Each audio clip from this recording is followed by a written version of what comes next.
Hey, church family, I'm Adam Levian, the Goddard Worship Director here at Pathway Church. And I am so excited to announce a new series, our summer series actually, coming up in August. It's the At the Movie series. And man, you're not going to want to miss this series. It's so much fun. And actually, this year, we're actually going to dive into the popular Disney movies. So with that, we're going to show that God's kingdom is not magical, but it's supernatural. Now, for all you online viewers out there, I just want to let you know that we will not have our services on social media or on demand. However, we will have extra times on our website for you to view. But I do want to encourage all of you online viewers out there to come visit our Wichita campus, our Valley campus, or even our Goddard campus to view the awesome builds that our volunteers have worked so hard to create an awesome atmosphere for you guys, just to get the feel of the movies. So grab your friends, family, and even some popcorn and join us for At the Movies, which starts August 5th and 6th. See you there.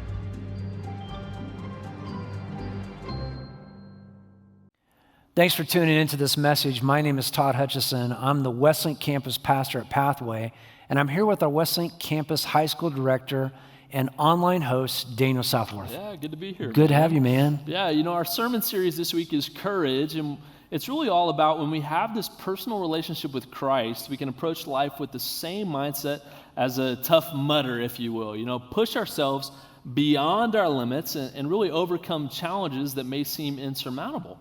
We find courage in knowing He has already conquered the ultimate trial, allowing us to kind of persevere through the really difficult times and come out stronger on the other side.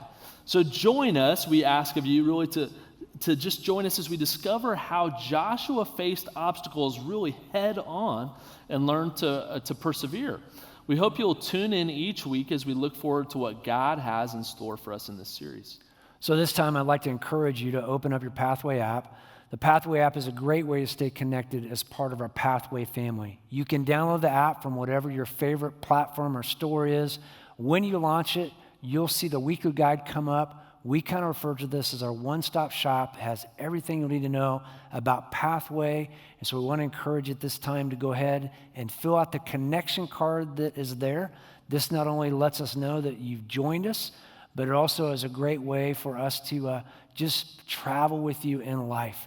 We can share praises, we can share prayer requests, and as you write those down, our team prays for those every week, and we celebrate the great moments with you as well. Mm-hmm. And if you decide to take a step in your faith after the message today, go ahead and simply visit pathwaychurch.com/next so we can help provide you with resources and partner with you in this journey. Well, I want to welcome everyone, those of you watching at Valley Center, Goddard, Westlink. It's so good to be with you this weekend. Man, we're going to continue diving in our series, Courage. And I was thinking about courage and about times that I've displayed in my life, and one actually happened about 8 years ago. About 8 years ago, I decided that I was going to lay hardwood floors in our home. Now, I had never taken on a project like this before. I was a little, worried about it, but I had a friend that said, hey man, I'll get you started. It's really not that hard. Once you get going, it goes well. And honestly, me and my friend, we started on this, and it wasn't like a mud room. I decided I was going to do like 800 square feet. So we decided we were going to go big, and we began to lay it, and I began to kind of get the groove of it, figure out how to do it. And I have to say, after I was done, I was like, man, this is awesome. It looked good. I was proud. It's been awesome to walk in on your floors and go, I did this. This was good. But something happened. Just recently, by recent, I would say over the last couple years, I've had a space in the floor that has come away from the seam. It's about a half-inch gap, and it would be awesome. If you know anything about wood, it shrinks, it takes, it gives. It would be awesome if it was somewhere over where no one would see it, but it's right there in the entryway to the kitchen, And I've stopped noticing it. I really don't care. I did the floors like I did my part. This is something that I can't control. But Sarah still notices it. And so she's like, hey, why don't you knock that out? Let's pull that. And I try to pull it back together. That's the easiest way. Wouldn't work. And so then it happened really about the morning of the 4th of July. I'm sure that was the day. I decided I'm going to tackle this real quick. We had a lot of festivities planned for the day. and I thought, I'll just get up, I'll do this. And so I dug in, I began working on it. And about 5 hours later, I still had this half-inch gap in my floor. And I was just kind of like, I guess the easiest way to say it is there were some obstacles that came, about as I was trying to pull it back together. It just didn't work like I had planned on it working. Isn't it funny that obstacles still surprise us when they happen? It's like we don't think this is going to take place in our life. We get shocked by it. But we have obstacles all the time, don't we? I mean, some of them are annoying, some of them are big. There's times that we jump in the car and we're 10 minutes late for a meeting, and inevitably what's wrong? The car needs gas. That annoying light, you're like, I thought I put gas in it. We have times where we have an ingredient or something we need from the store, and we go to the store, and inevitably, what are they? They're out of that item. And then you go to the next store, and they don't have it. You're like, does anyone carry this anymore? And what you thought was going to take 15 minutes, it's 2 hours. We have these things that go on all the time around us, these little annoying things. I can remember one time Sarah and I were trying to catch a flight. We were late.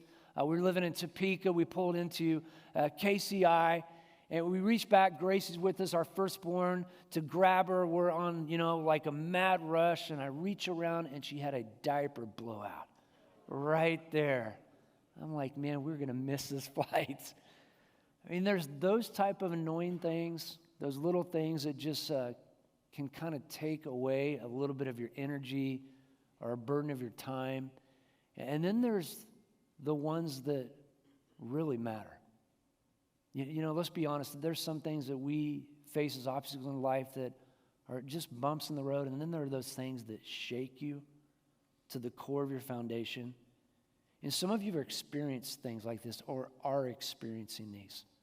Like when you're waiting in a waiting room for test results. You're just kind of waiting, you're on edge, you're not sure. And some of you are dealing with things like the loss of a loved one. And you go to the table again for that meal, and they're not there with you any longer. And these obstacles, man, they can feel like they're going to swallow you up. They're difficult, they're hard. Regardless of our obstacles, I want to say this about them today. I believe we've bought into a lie in life. And the lie is this: if we do the right things, life will be easier. Now, I think we've bought in this. We feel like if I'll just do the right things, if I'm a good person even, then good things will happen. What does the world call this? The world calls this karma. The idea that if I do the right thing, if I'm good to others, then good things will happen to me. Good will come around. And I want to caution us as Jesus followers, because I think we've bought into this lie a little bit. We've started to believe that if we just make sure our I is dotted, our T is crossed, we're living in a way that is pleasing to God, then somehow life will just get easier. We won't have to deal with difficult situations. These obstacles, man, they'll kind of part for us. We won't have to go through them. I have a good friend, a close friend, who has been following Jesus for 30 years. She has been such a good example to me as a mother in the way she's led her family. She has done so much in our community. She's done so much in our church, just serve. She's ready to do whatever is asked of her.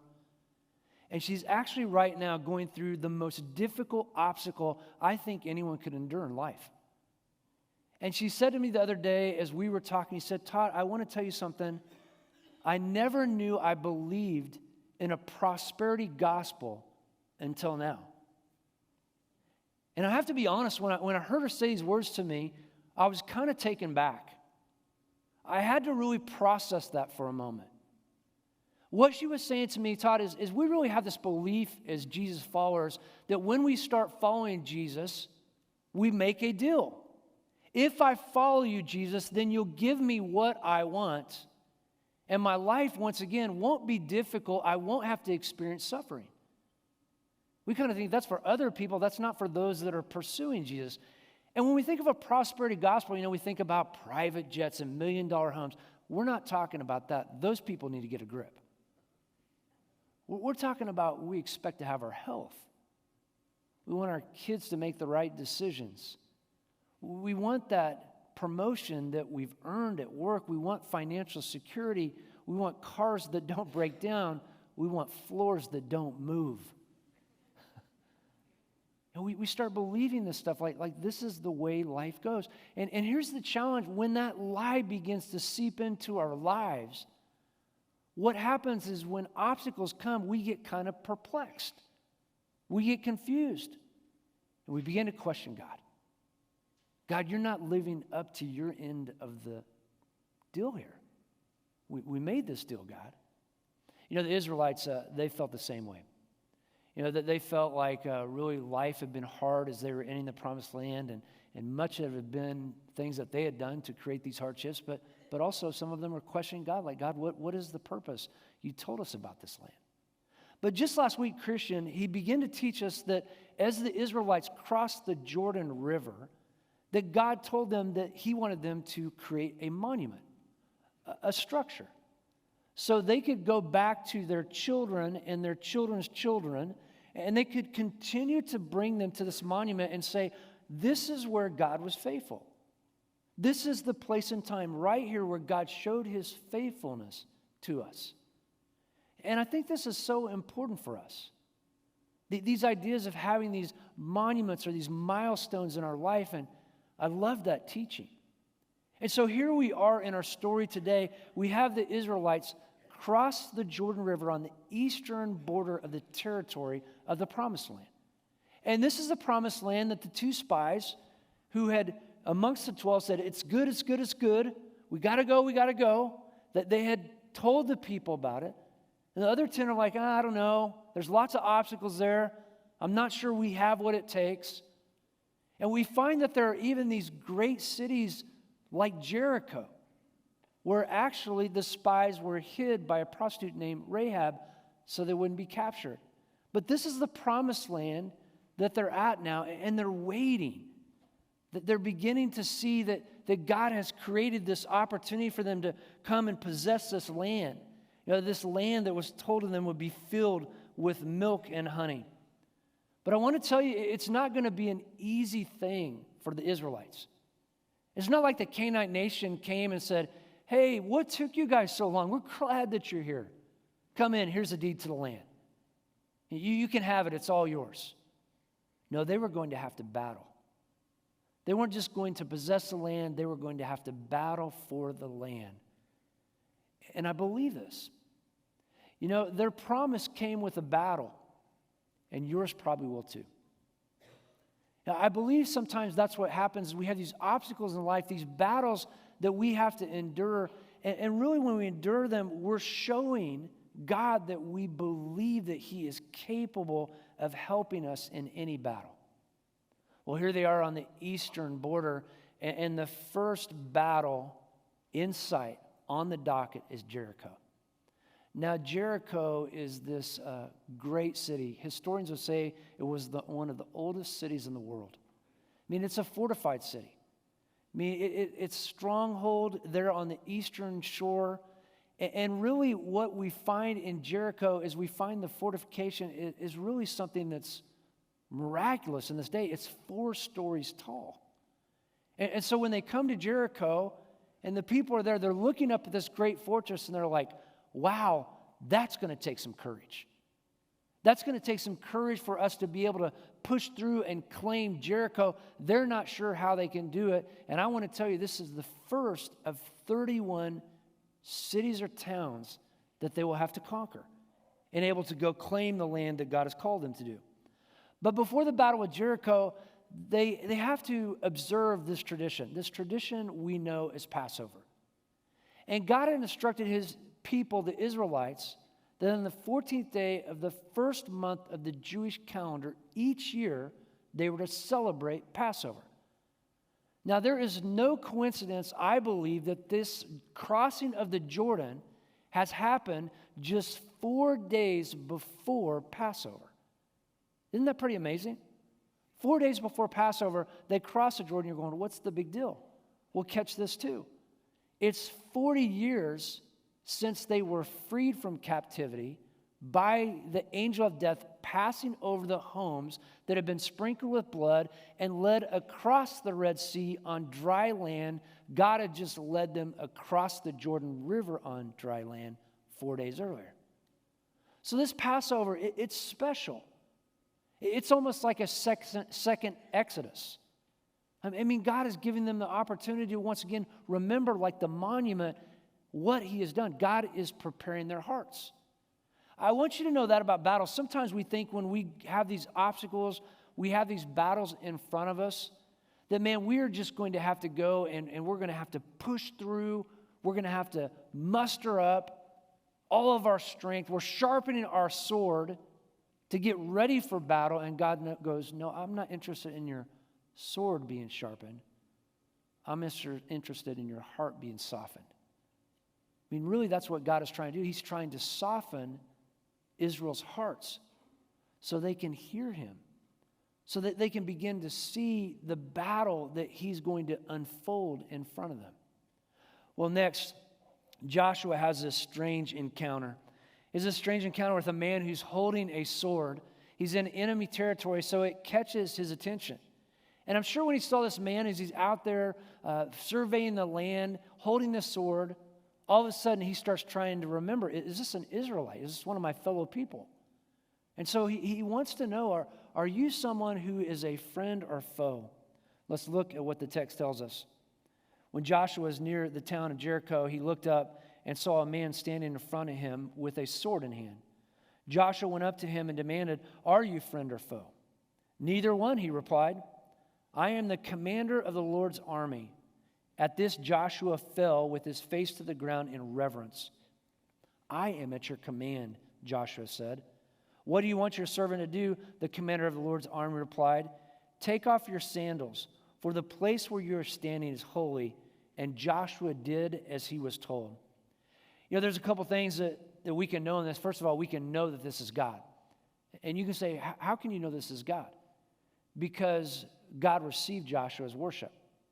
If this were merely an angel, the angel would have denied or not allowed Joshua to worship him because the angel knew that he wasn't worthy of worship. Only God is. We also see this, that God tells Joshua to take off his sandals because this is holy ground. It reminds us of Moses, right? They're at the burning bush. And so Joshua is in this place where he is experiencing this interaction. And I want you to think about this because I don't believe this is an accident either. I believe that God came so that Joshua could understand something. And Joshua's real question is, I want to know, are we going to be friends or are we going to be foes? Am I safe or should I be on the run? I mean, what is this? And he says, neither one. I want you to consider that for a moment.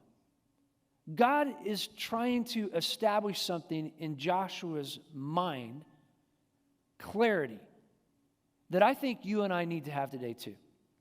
Because see, here's what we say. A lot of times we go, God is on my side. We talk about it this way. God is on my side. God's on my team. We have t-shirts that even say this. And we think God's coming with me. He's going to join me in what I'm doing. We talk about it this way, and I want to clarify something. I want to get it right for us. God's not on our side. We're on God's side. That is an important distinction for us. Because see, if we treat God like He's on our side, then that does mean He's always coming with us. He really loves me so much that He'll join me in whatever I have in front of me. I mean, God is He's my mascot. God is not a mascot. God is not someone that's always coming along with us. We're on God's side, which means that we have everything that we need. This is so important. Do you see this? I mean, when we encounter obstacles, if we just feel like, hey, God is on our side and something goes wrong, all of a sudden we're shaken. Our foundation, it begins to develop those cracks. Fear, worry. But when you're on God's side, He is sovereign. He is in control. Everything is taken care of. We can have confidence. This is so important for us today to understand the power of being on God's side. And I'll say this to you too. If we are on God's side, if we are trusting in the way that He wants to do things in our life, no matter what obstacle we face, then we can trust this too. There's many times that God is going to ask us to do things that don't make sense. When we're learning to obey, when we're learning to follow God, He's going to ask us to do things sometimes that don't make sense, like the Battle of Jericho. You know, at the beginning of Jericho, you see there in Joshua 6 that they've decided that the Israelites are a force that they really don't want to fight. They have Katie barred the door. They aren't letting anyone out of the city, into the city. They realize that God is doing something. They may not be sure, but they're a little concerned. And God begins to unfold in chapter 6 this game plan for battling Jericho. Here's what He says. But the Lord said to Joshua, I have given you Jericho, the king and all its strong warriors. You and your fighting men should march around the town once a day for 6 days. 7 priests will walk ahead of the ark, each carrying a ram's horn. On the 7th day, you are to march around the town 7 times, with the priests blowing the horns. When you hear the priests give one long blast on the ram's horns, have all the people shout as loud as they can. Then the walls of the town will collapse, and the people can charge straight into the town. Now, how many of you would have liked to receive this instruction? You're the general. I mean, I'm listening. Okay, here's God.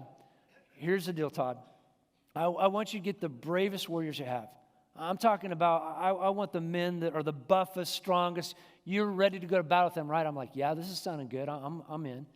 And then God says, and then I want you to find a bunch of pastors. And I want you to find a bunch of pastors, and I want you to put them up in front of the warriors and give them some horns. I'm like, horns? What? We're blowing horns? You know, and God says, you know, we're going to walk around the city one time a day for 6 days, and on the 7th day, we're going to walk around it 7 times. I'm going, Lord, I'm not sure the pastors can walk around that city 7 times. I've seen some of them. I'm not sure they can do it.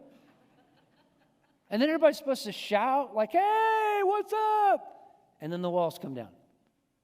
I'm like, this is the craziest plan I've ever heard in my life. But this is God, right? I mean, God is going to ask us sometimes to do things that are so unconventional, so wild. He's going to ask us to trust in ways that we are going to have to be willing to trust. And the one thing I love about God, too, is, man, there's always this epic battle, but God is always at work in so many different ways. Like His goodness, His kindness, and His grace, it goes all over the place. You know, we're there to watch the battle, but God, in the midst of chapter 6, reminds the Israelites of a promise they made. They made a promise to a prostitute, Rahab, when she hid them. And God hasn't forgotten. Look at what He says. He says, meanwhile, Joshua said to the 2 spies after receiving this from God, keep your promise. Go to the prostitute's house and bring her out along with all her family. The men who had been spies went in and brought out Rahab, her father, mother, brothers, and all the other relatives who were with her. They moved her whole family to a safe place near the camp of Israel. So Joshua spared Rahab the prostitute and her relatives who were with her in the house, because she had hidden the spies Joshua sent to Jericho. And she lives among the Israelites to this day. You know, it's easy to read, once again, this crazy story of the Battle of Joshua and Jericho and see it kind of unfold and go, man, that is such an epic battle, and forget about Rahab. And forget about what God was doing. And for those of you who have been in the church a long time, you know that Rahab is in the lineage of Jesus. She's in the family tree. And God is providing for someone that He promised. But I think there's a lesson for us too in this. I want you to think about whatever battle you're facing. I mean, those difficult, those hard battles in life. And I want to ask you this question. Have you ever considered that your obstacle that you're having could be the path to someone else's salvation? I mean, that's wild to think about, right? When you think about these battles that we're facing, when I sit with my friend and she's once again walking through the most difficult battle of her life, the most overwhelming obstacle, and I have to think that there's got to be something good, that God's goodness and God's grace has to shine through in a way that we can't see. You see, that's what God is always doing. He develops these subplots in our life. There's all these things that we can't see that God is trying to get us to see, and sometimes we don't catch them right away. Sometimes they take weeks, months, maybe even years to unfold, where you kind of see, oh God, I see you now. I see what you're doing. You know, as a pastor, man, I'll tell you, one of the most difficult things is to sit with people when you don't have good answers to the obstacles they're facing. When you're really just trying to encourage, when you're really trying to help them have hope, it's so hard. It's so hard to do. And I begin to think again about this passage this week. It just kept running through my mind again and again in preparation. And I hope it's an encouragement to you. It's one that we look to often, but I want you to think about it really in line with everything we've talked about today. James says this in chapter 1 of his letter, "Dear brothers and sisters, when troubles of any kind come your way, consider it," look at what it says, "consider it an opportunity for great joy. For you know that when your faith is tested, your endurance has a chance to grow. So let it grow. For when your endurance is fully developed, you will be perfect and complete," look at this, "needing nothing." Here's what you and I need to know today. God doesn't see obstacles, He sees opportunities. And if God is constantly looking for opportunities in your life and mine, then maybe we need to take some of these obstacles that we're facing and start to see them as an opportunity. What could God do here? How could God use me? Is there someone else beyond me that's going to benefit from this?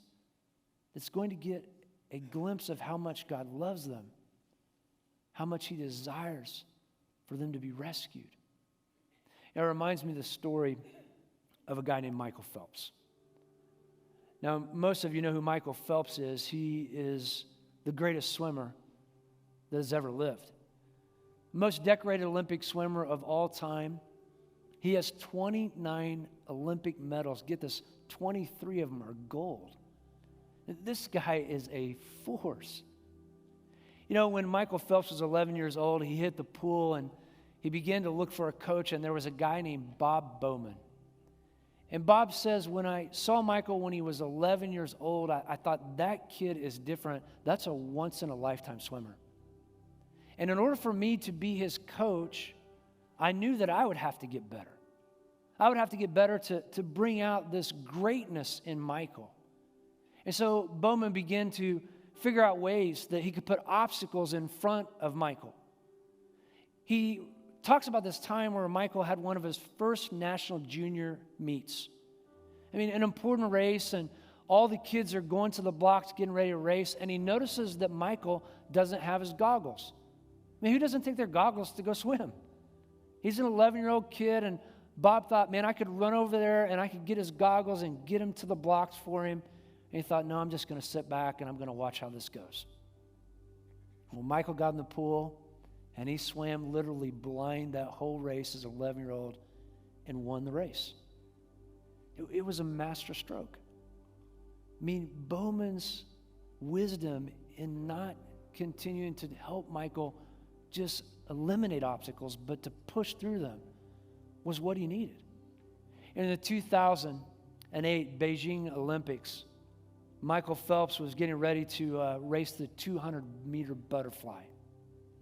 And as he jumped in the pool, his goggles immediately filled up with water. I mean, this is something that for many racers, many swimmers, it would just throw them off. They wouldn't be able to compete to their full potential. But Michael was unperturbed. He went on and set a world record, an Olympic record, during that race because he was used to being able to push through obstacles like that. Now, I don't know how you feel today. You may feel like you're swimming without goggles. You might feel like, man, I just feel like I'm swimming blind. I feel like God has really forgotten me. I mean, he could make this easier. He could do something to help me overcome this obstacle. He could speak it and it would disappear. But I want to tell you, God knows what he's doing. And God is working in your life. And here's what I believe for so many of us, with God on our side, I mean, when we recognize that God is a person that can do everything, and we believe that not only is he on our side, but we're on God's side, that he is the one who will give us his sovereignty. He's got everything under control. When we believe that, we can rest.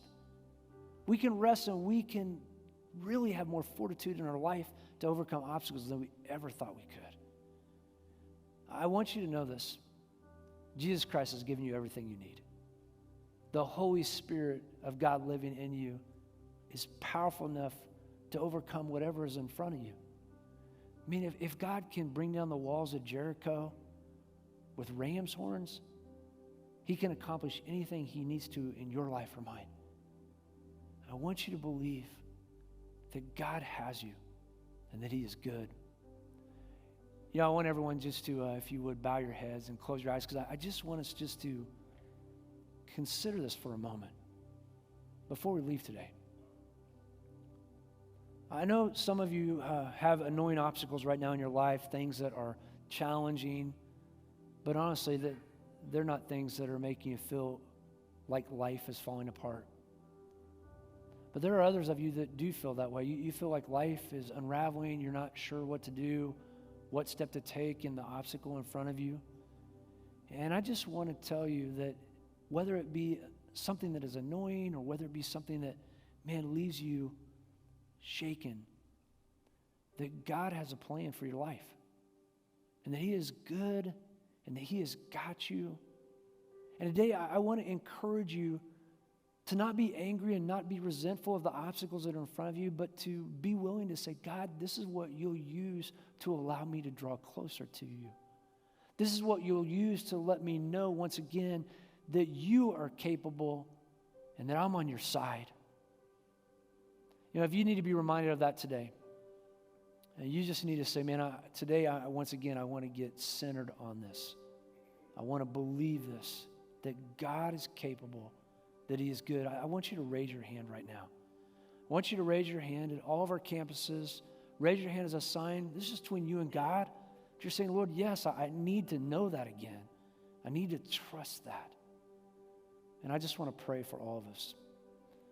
So, Father, I just pray right now that you may continue to not just let us know this in the moment, but as we walk out of here, Lord, this week, would you just help us in whatever obstacle we're facing? Know that you're capable of overcoming all things. To know that the greatest victory that you ever fought wasn't the battle of Jericho, it was at the cross. And because, Lord, you loved us so much and you have given us your Spirit, we have the power now to do whatever you need us to do. Whether it be for our race or whether it be for someone else's race, Father, I pray it would bring glory to you. We want you to receive the praise you deserve. In Jesus' name. You know, with everyone's head still bowed, I want to ask a question today as well. I've been thinking about this. I want to know, are you the obstacle? Are you the obstacle to allowing Jesus to come in and rescue you, to save you? And there are some of you today who may be going, you know, it's not just that I have obstacles, it's that I'm the obstacle from preventing Jesus to be a part of my life. And if it's been your pride or it's been your fear or it's been really your sin that has prevented you from allowing Jesus to come in your life, I want to give you an opportunity today to remove that obstacle and allow Jesus to come in and be your Lord and your Savior. And if you know you need to surrender to that, then I want you to do that today just by following me in this prayer, just in the quietness of your heart. I just want you to pray this prayer with me. Jesus, I acknowledge that yes, I am the obstacle, and that I have been limiting you from coming in and rescuing me. And I want to give that up today. I want to confess that. I want to be changed. I want to know you. And so, Jesus, I just pray that you would come in and forgive me for my sins, that you would allow me to experience your grace. And Lord, as much as I know it in this moment, I want you to come in and lead me. You know, with everyone's head still bowed, if you prayed that prayer for the very first time, I want you to raise your hand right now. At all of our campuses, go ahead and raise your hand as a sign that you surrendered, you prayed the prayer to accept Jesus. If you're watching online, you can say, I prayed. We just want to walk with you, want to keep encouraging you. So grateful. Father, I'm grateful for all these decisions that were made. For those of us who, Lord, prayed the prayer to believe that you're capable of overcoming obstacles in our life, I thank you. I thank you that we can trust that you are powerful enough and that you love us enough. And Father, for those who prayed for the very first time, I pray that they may experience your grace, your wonder, and your power. Lord, let us be a church together that continues to walk not just in the good days, but in the hard days, knowing that you can eliminate anything in our life that prevents us from being who you want us to be or from others knowing you. It's in your name we pray, Jesus. Amen.